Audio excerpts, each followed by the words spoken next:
দিয়া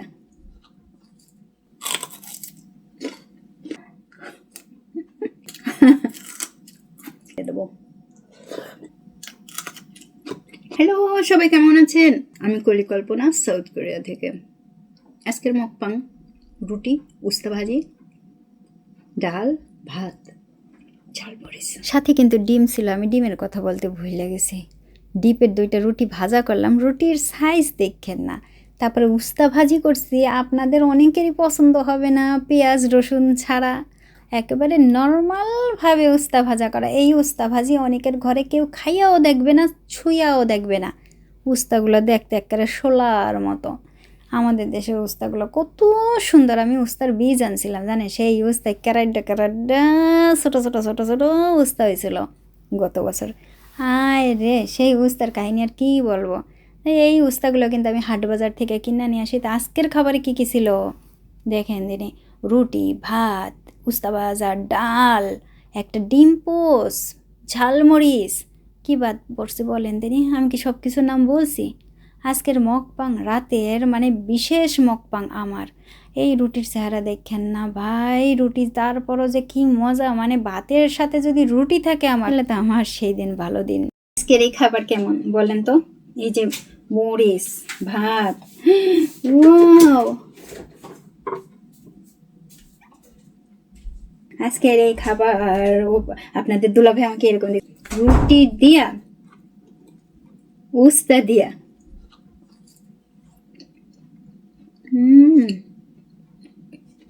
এই উস্তাগুলা foam foam.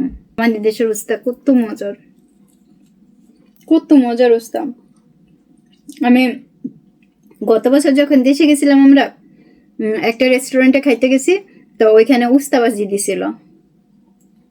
সেই উস্তা খাইয়া আমি শুধু উস্তা দিয়ে ভাত খাইছি, এবং আবার অর্ডার করে শুধু উস্তা ভাজি দিয়ে পুরো ভাত খেয়ে নিছে।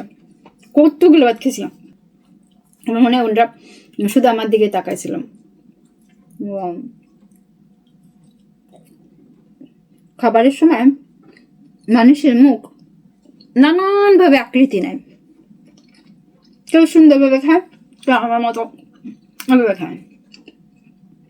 একজন স্ক্রিনশট নিয়ে উঠাইছে, কমেন্ট করছে ভেঙচি নাকি জানো। আমি বলছে যে দেখেন, এটা সবারই হয়। আপনি আপনার ভিডিও করবেন, করার পরে স্লো মেশিনে দিয়ে ভেঙচিগুলো উঠাবেন, আপনার মায়ের করবেন, একই রকম হবে। আর এখন তো আমার বয়স হয়ে যাইতেছে, বুঝছেন, বুড়ি গায়ে খাওয়ার দেখবেন বুড়িদের স্টাইল। বুঝতে পারি যেটা ভালো হয়েছে, আর একটু নিয়ে আসার লাগে, দারুণ হয়েছে। আর এই উস্তাগুলো বললাম না ফোম ফোম, আমাদের দেশে উস্তা যে কি মজা, বললাম না উস্তা ভাজি দিয়ে ভাত খেয়ে নেবো।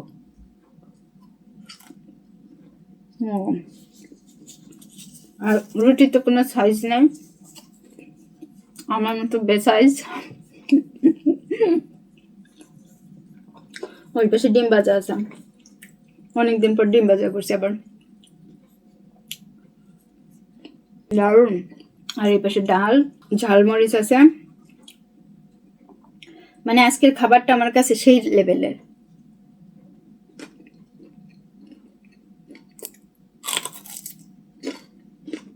বেকায়দা ঝাল।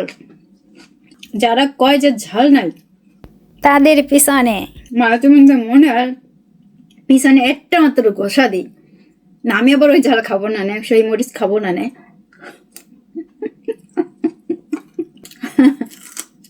আজকের এই ভিডিওটা আপনারা যখন দেখবেন, তখন আমরা গ্রামে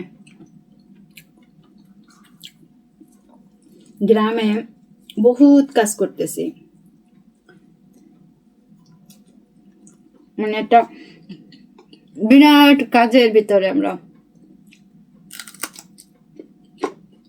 একজনে কমেন্ট করেছে, আপু গ্রামে কবে যাবেন? আজকে হচ্ছে শুক্রবার রাত, আগামীকালকে সকালে রওনা দেব।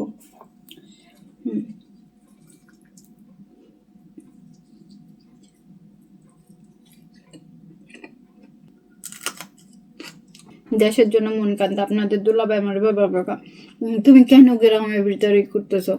এর থেকে আমরা যদি দেশে যেয়ে থাকতাম, বাংলাদেশে, আমাদের ওই গ্রামের বাড়ি, ও তাহলে আরো বেশি মজা পাইতো। ওর ওর শুধু হচ্ছে কি আমাকে দেশের বাড়ির ওই গ্রামের বাড়ি, ওইখানে ওই চুলা, মাটির চুলা, ওই গাছের নিচে ওর হচ্ছে গিয়ে সম্পূর্ণভাবে ওর মন ওইখানে, ওর এইখানে কোনো মন নাই। কোরিয়ার কোনো ওই যে গ্রামগুলো কত সুন্দর দেখেন, ওর ওইখানে মন নেই। ওর মন হচ্ছে আমাকে বাড়িতে রাখতে আসছে, ওই গাছের নিচে ওই চুলাটার ওই জায়গায়।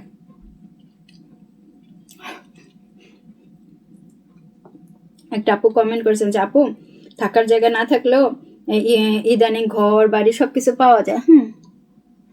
মানে ঘরের ভিতরে আসবাবপত্র সবকিছু, শুধু এসেই থাকতে পারবেন। আমি ওইটা দেখছি অনেকে, এবং এবং অনেকে ওই নিয়ে কমপ্লেন করছে যে যে ঘর দেখায় সেই ঘর দেয় না, অন্য ঘর ভাড়া দিছে, তারপরে এলাকা চেঞ্জ করে দিছে। প্রচুর কমপ্লেন।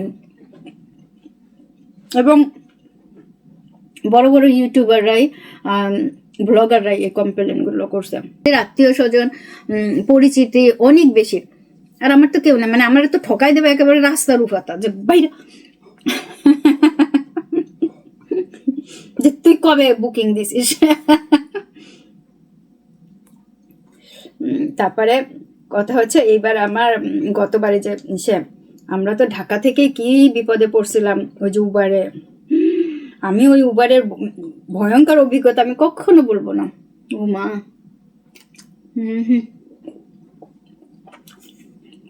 কোনো নিরাপত্তা নেই। আমার ওই লোকের চেহারা এখনো মনে আছে। তারপর আর একজনে তো উবারের কথা বললে 4,000 টাকা মাইরা দিল।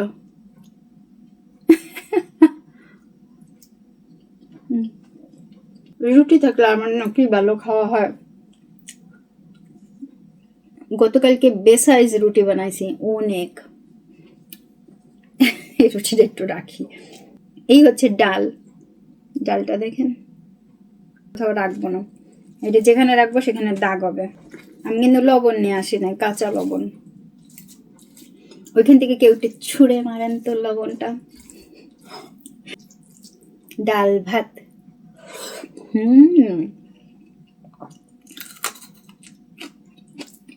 ঝাল মরিচ, চোখ বন্ধ করে খাওয়ার মতো খাবার আজকে। এখন অনেকে বলবেন ডাইলে কি লবণ বেশি হয়েছে যে কাঁচা লবণ দিলেন না?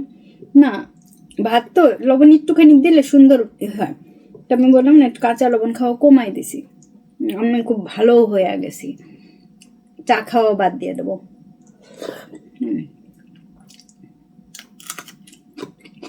এখন আপুর আমার বুদ্ধি দেন তো, চা খাওয়া বাদ দিয়ে দিলে চার বদলে আমি কি খাবো?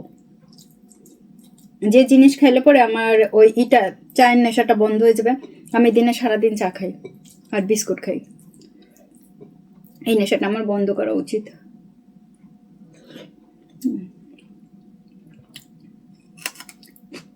গরম মিল্ক অল্প সামান্য, তারপরে আর কি খাওয়া যায়, করেতে নানান ধরনের টি আছে, আমার একটাও পছন্দ না।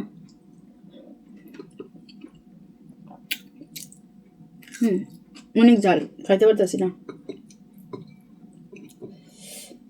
রুটিটা খাবো কি দিয়ে কন্টিনিউ, একটু কি ভাজা যেন কয়টারে, উস্তা ভাজা, দারুণ। একটু দিলে পরে খাওয়া যাইতো না, কি যেন করেন, উস্তা ভাজা, আবার ভুলা যায় না, পড়তে ইচ্ছা করতেছে না। আপনারা যদি কেউ টাইনা দিতেন দয়া করে, অনুগ্রহ করে, যাতে বুঝেন আমি কোন লেভেলের অলস।